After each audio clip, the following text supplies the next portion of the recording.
Question या तो मैं सॉल्व करूंगा, है ना, और आंसर देखूंगा। आया तो आया, नहीं आया तो नहीं आया। मैं ना किसी चैनल में जाके देखूंगा इसका सॉल्यूशन, ना मैं किसी बुक में इसका सॉल्यूशन देखूंगा। सॉल्यूशन मैंने देख लिया तो क्या किया मैंने, तो सॉल्यूशन है, मैं देख लिया, उसको क्या कर लूंगा मैं?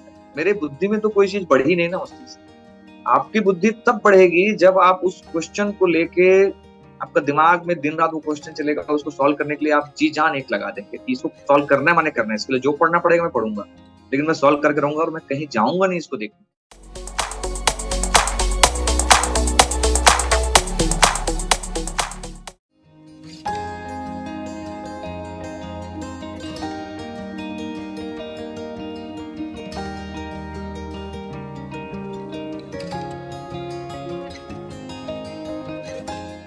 Next question is IIT entrance का प्रिपरेशन एंड जो अदर इंजीनियरिंग जो एंट्रेंस प्रिपरेशन, उसमें क्या डिफरेंस होता है? बेसिकली क्वेश्चन इसलिए आया है क्योंकि जो स्टूडेंट है उसको समझना है कि मेरा क्या पोटेंशियल और मुझे क्या करना है। हाँ, तो इसमें मैं काफी क्लियर हूँ। इसमें मैं शुरू से काफी क्लियर था कि आईआईटी और बाकी इंजीनियरिंग जो एग्जाम हो रहे हैं ना, उससे फंडामेंटल डिफरेंस क्या है ना। वो डिफरेंस थोड़ा सा आज के डेट में ब्लर भी होने लगा एक्चुअली। तो डिफरेंस बहुत ही सिंपल है। जो कॉन्सेप्ट है बेसिकली, जो भी अदर एग्जाम है, जो आपके ये अपना कौन कराता है अभी, जो एआई ट्रिपल जेई मेंस जो हो रहा है हमारा, इसमें ज्यादातर क्वेश्चन आपके पूरे पैटर्न बेस्ड रहते हैं। आपको लगातार प्रैक्टिस करनी है, पैटर्न बेस्ड क्वेश्चन रहते हैं, कोई नया चीज वो नहीं पूछने वाला है, एकदम simple. It is all about कि कितनी स्पीड से आप वो क्वेश्चन को बना लेते हो। तो it is more about the practice, और वो फॉर्मूले आपको याद है, बेसिक बेसिक कॉन्सेप्ट आपको आता है, and you can correct it. So it is about कितना प्रैक्टिस कर रहे हो, प्रैक्टिस कर रहे हो, प्रैक्टिस कर रहे हो, okay, and you know the pattern कि इस पैटर्न के क्वेश्चन आते हैं, and you can crack it. That is the idea behind JEE mains. But the moment you come to JEE Advanced, it is all about opening your mind. It is all about going to that area जहाँ पे एक नया question मिलने वाला है आपको, एक नया कॉन्सेप्ट से क्वेश्चन बनने वाला है। होता क्या है ना, ये जो प्रोफेसर लोग रहते हैं आईटी के, इधर उधर सब रिसर्च कर रहे होते हैं, सबके दिमाग में कुछ ना कुछ क्वेश्चन चल रहे होते हैं। तो वो क्वेश्चन हाई लेवल के रहते हैं, किसी आरएनडी टॉपिक के रहेंगे, बट वो क्या करते हैं ना, उसी को 12वीं लेवल का क्वेश्चन कैसे बनाना है करके थोड़ा सा उसको अपना हिसाब से मॉडिफाई करके उसको डाल देते हैं उधर। बट वो क्वेश्चन जनरली नया रहता है, एक नया टाइप का यूज केस आपके सामने रहेगा जो आपने पहले नहीं देखा है। सो उसके लिए बेसिकली आपके अंदर एक अलग ही क्या बोलना चाहिए, क्रिटिकल थिंकिंग, और एक अलग ही चैलेंजिंग, आपको एक अपने आप को चैलेंज करने का एक रहना चाहिए कि यार ये मैं चैलेंजिंग क्वेश्चन है और इसको मैं करूंगा। मैं अपना एक एग्जांपल देता हूँ।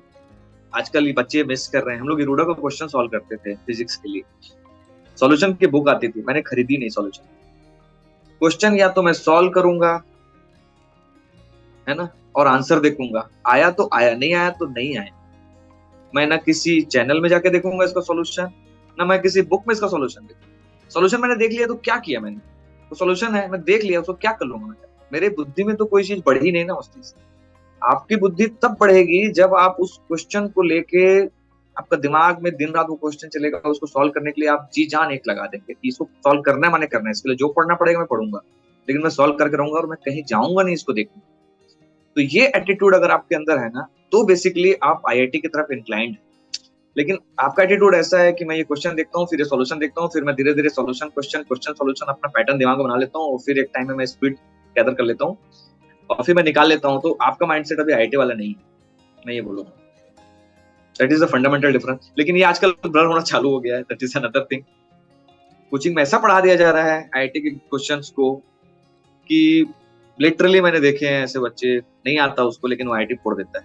अब इसको क्या बोलेंगे, बड़ा मुश्किल है इसको बताना सब, लेकिन ऐसा हो रहा है आजकल।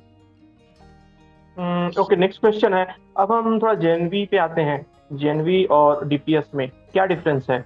और आजकल अगर कोई ऐसा सोच रहा है नवोदय के स्टूडेंट्स कि नहीं, मुझे अब क्लास 8, 9, 10, 11 की अब मुझे कट शॉर्ट करके अब मुझे आउटसाइड जाना है, और उसमें उसे क्या डिफरेंस फील होगा और तुम्हें क्या फील हुआ था? तो मैं जिस समय था भैया, उस समय तो थोड़ा माहौल अलग भी था। अभी तो माहौल बहुत बदल गया ना, तो मेरा वो वाला आंसर अभी एप्लीकेबल भी नहीं रहेगा। पहला बात तो ये, क्योंकि मैं जब गया उस समय ऑनलाइन कुछ भी नहीं था, फोन हम लोग जानते नहीं थे। तो उस समय क्या था कि भिलाई ही सब कुछ है, कोचिंग वहीं होता है, वहीं जाके मुझे करना है। ये पहली चीज हो गई, ठीक है। मैं फिट नहीं हुआ वहां पे। फिट नहीं होने का कारण क्या है, जेएनवी में सब गांव से ही जो सिंपल बच्चे आते हैं, है ना, अपना दिमाग लगा के एग्जाम निकाल के आए रहते हैं, और यहाँ पे माहौल एकदम अलग रहता है। बहुत ही पैसे वाले लोग हैं और एक अलग ही माहौल रहता है। इट्स नॉट नेसेसरी कि आप आओगे और आप फिट हो जाओगे, तो ये तो पहली चीज हो गई। दूसरा, ये क्वेश्चन एक मुझे एक अलग चीज पे पॉइंट करता है, पता नहीं इसका सोल्यूशन कैसे देखा जा रहा है, क्योंकि अब बच्चे क्या हो रहे हैं ना, जेएनवी में होने से दिक्कत क्या हो जा रहा है, टू बी ऑनेस्ट, कि वो एक्सपोज नहीं हो रहे हैं बाकी चीजों से। वहाँ पे जो भी टीचर अवेलेबल है उन्हीं के पास ही आपको तैयारी करनी है। लेकिन इस प्रॉब्लम को वाकई में किसी न किसी लेवल पे एंटरटेन करना जरूरी है, और इस प्रॉब्लम को रेज करना जरूरी है कि कोई बच्चा जो आईआईटी की या कुछ अलग एग्जाम की तैयारी करना चाहता है किसी एक्सटर्नल फैकल्टी से, लेट से ऑनलाइन ही करना चाहता है, तो उसके पास क्या फ्रीडम है। मुझे नहीं लगता आज के डेट में कोई फ्रीडम है नवोदय में, which is area to improve. मैं बोलूंगा उस एरिया में कुछ इम्प्रूवमेंट चाहिए। मैं ये नहीं बोल रहा हूँ कि वहाँ टीचर अच्छे नहीं है, टीचर अच्छे हैं, वो अपना मेहनत कर रहे हैं, अपना कमिटमेंट पूरा दे रहे हैं, बट ये एक प्रॉब्लम मुझे दिख रहा है, क्योंकि मैं अभी बहुत सारे बच्चे नवोदय में मेरे आसपास के हैं जो उनके साथ ये प्रॉब्लम आ जाती है। तो वो दो टाइप का डिसीजन लेते हैं, कुछ लोग छोड़ दे रहे हैं उस चक्कर में, और कुछ लोग स्टिक करते हैं और फिर ड्रॉप करते हैं।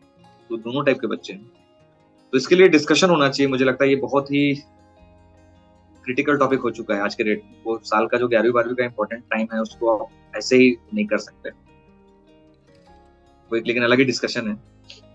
Thank you Harish. Next question is, अगर आईआईटी किसी को एंट्रेंस देना है या उसे प्रिपरेशन स्टार्ट करना है, तो 10th 11th 12th में जो परसेंटेज आते हैं उसका कुछ थ्रेशोल्ड है क्या?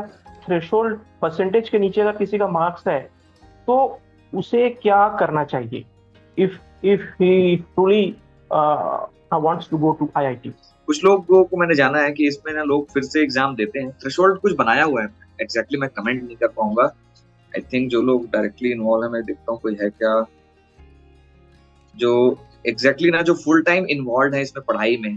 तो क्या है ना, मैं पढ़ाता जरूर था रितेश के पास, यहाँ आईटीएस गुरु में पढ़ाया हूँ, लेकिन ना ये मैं इस टच से थोड़ा दूर हूँ, तो सॉरी मैं आंसर नहीं कर पाऊंगा पर्टिकुलरली, बट कुछ तो थ्रेशोल्ड है जेईई मेंस के लिए, और वो सिनेरियो बहुत कम ही अराइज होता है कि वो थ्रेशोल्ड भी कोई पार नहीं कर पा रहा है, क्योंकि जनरली जो बच्चा उतना सिंसियर है वो थ्रेशोल्ड पार कर लेते हैं। और उसके बाद भी अगर नहीं हो रहा है तो या कुछ गलती हो गई या कुछ तबियत ही खराब हो गया एग्जाम के दिन, आप थ्रेशोल्ड पार नहीं कर पाए, तो वो फिर से लोग लिखते हैं बच्चे, मैंने देखा है ऐसा, वो खुद से एग्जाम लिखते हैं फिर से। इट इज ऑल अबाउट कि कितना आप कमिटेड हो आईआईटी के लिए। Now the next question is, Bhilai, Kota, ये तो दो बहुत अच्छे सिटीज हैं प्रिपरेशन के लिए। हाँ। और भी अभी कुछ आ रहे हैं क्या सिटीज? ये नागपुर में बहुत अच्छा हो रहा है। ओके, नागपुर। नागपुर में बहुत अच्छा हो रहा है, बहुत अच्छे इंस्टीट्यूट वहाँ पे आ रहे हैं, और नागपुर के अंदर सेंट्रली बहुत अच्छे से ग्रो हो गया। आप जाएंगे तो बहुत अच्छा माहौल है उधर, मैं भी 1-2 बार गया हूँ तो देखा हूँ आईआईटी वगैरह के लिए अच्छा माहौल।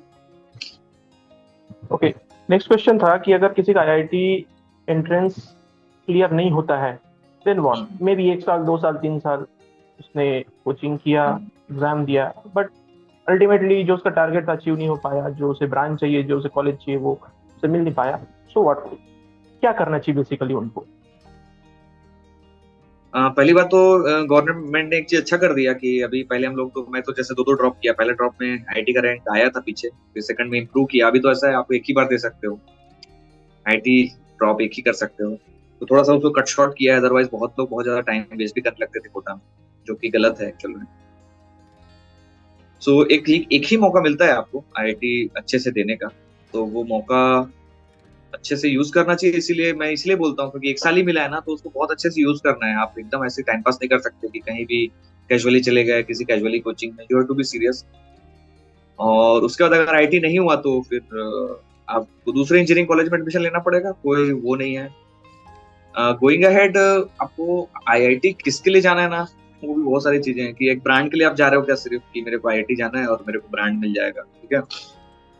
तो आईआईटी का ब्रांड एकदम फंडामेंटली बीटेक के साथ ही लाई करता है। आप लोग को पता होगा, आप बीटेक कर रहे हो ना, तभी जो आईआईटी का ब्रांड का जो मैक्सिमम वैल्यू है।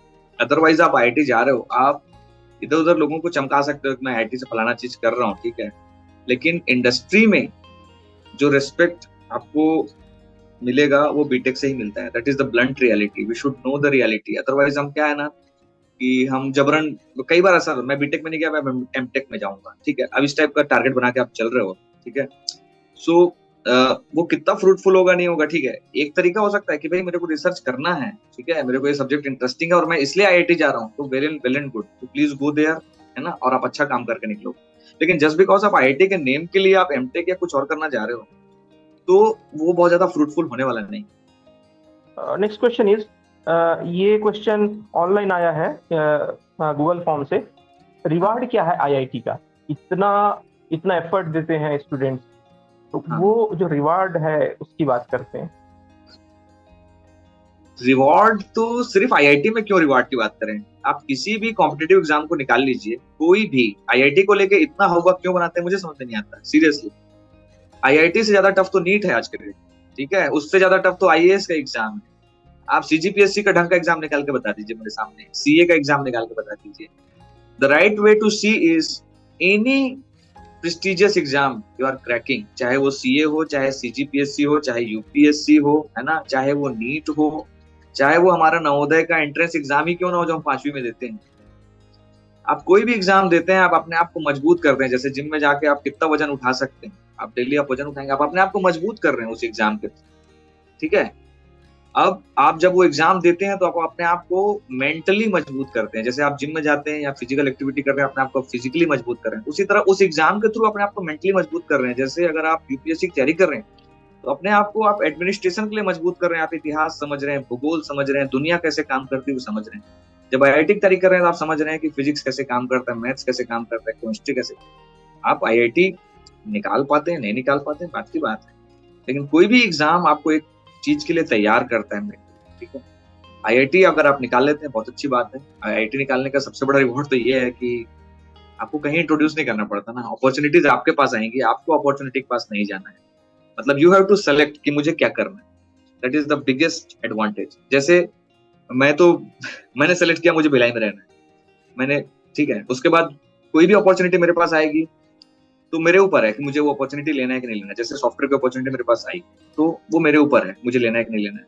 तो अगला तो चाहेगा कि मैं इसको ले लूं, ठीक है, but it is up to me. तो वो एक बहुत बड़ा एडवांटेज है, इसको आप नेग्लेक्ट नहीं कर सकते। अगर आप आईआईटी से हैं तो अपॉर्चुनिटीज आपके पास हर समय आएंगी जब तक आप काम करना चाहते हैं।